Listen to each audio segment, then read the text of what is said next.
grade 9 students, welcome to our virtual class for the third quarter, week 5. I'm Abigail Sarmiento, your science teacher. Our lesson for today is about climate. Overview. What are the things you usually consider whenever you plan to have a picnic?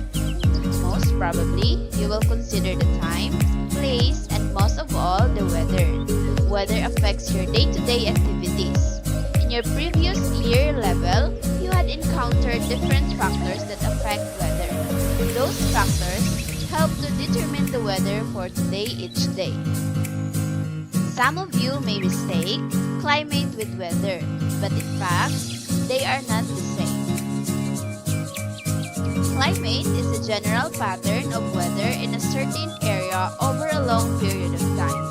On the other hand, weather is the condition of the atmosphere at a specific place and a time. Lower is an acronym for 5 factors that affect climate. We have latitude for L. It depends on how close or how far it is to the equator. This is the most important and it is based on the concentration of sunlight and the area that it affects. O for ocean currents. Certain ocean currents have different temperatures. Warm ocean currents warm the air above it, which warms the crust. Cold ocean currents cool the air above it, which cools the crust. This helps keep the crust at a consistent temperature. W for wind and air masses. Heated ground causes air to rise, which results in lower air pressure. As it rises, it cools and distends the ground, resulting in high air pressure. This cycle repeats, creating wind. These air masses absorb the climate of the air below it. E for elevation. The higher up you are, the colder and drier it will be. When air rises, it expands due to low air pressure, which causes it to move. R is for relief. The differences in the elevation in land. As air is forced to rise over a piece of land, example a mountain, the temperature decreases and condensation increases. As it condensates, water droplets get bigger and heavier and are forced to fall. Once the air mass goes over the mountain, the temperature and evaporation increase, but condensation decreases, resulting in a halt in precipitation and rain shadows. The altitude of a place will affect the air temperature. Look at figure 2. Mount Kilimanjaro is located in Africa and found near the equator. It stands 5,895 meters above sea level. The peak of this mountain is covered by ice. How is this possible? That's because the air temperature decreases as the altitude increases. Why is that during summer, many people visit Baguio City? Obviously, the reason is the cold climate there. It has an annual average temperature of 16 degrees Celsius. It has an elevation of 1,435 meters above sea level. Why do mountain climbers wear jackets and thick clothes when they go up the mountain? The air temperature decreases as the altitude increases. For every 1,000 meters, there is a drop of 6.5 degrees Celsius. At higher elevations, this is less air. The air molecules are farther apart, thus making the air less dense. Lighter air cannot absorb much heat, making air temperature lower.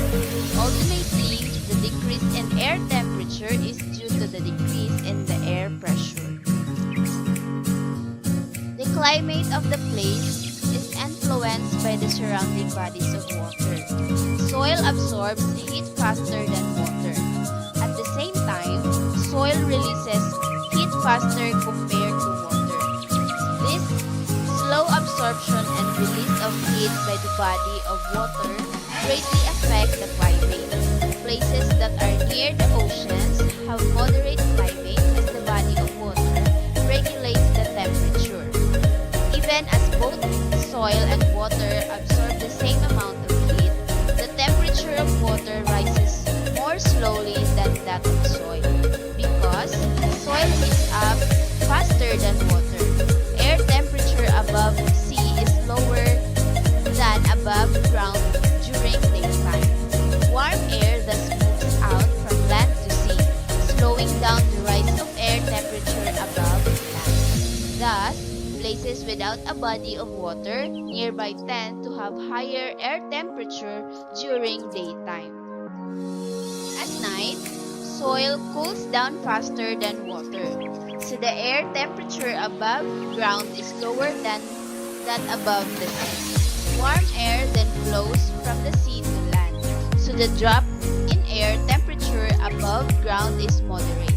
Places that are far from the bodies of water have extreme climates, as there are no immediate bodies of water that will help to circulate the movement of cold and warm air. The reason why temperature of water rises or falls more slowly than soil is that water has higher heat capacity. Because of this, water also absorbs more heat in warm days and slowly releases it in cold days. That is why during summer, areas that are near a body of water will have moderate temperature because water absorbs more heat. Similarly, during winter, surrounding water slowly releases heat, causing the cooling effect to become lesser than normal in the nearby landmass. Here, the wind is blocked by the mountain, forcing it to move upward. As it moves up, the water vapor condenses and forms cloud. This will result in precipitation on the windward side. The air moves down towards the opposite region called leeward side. The cold air mass starts to absorb heat and becomes warm and dry. As a result, the area near the leeward side becomes dry and has less precipitation.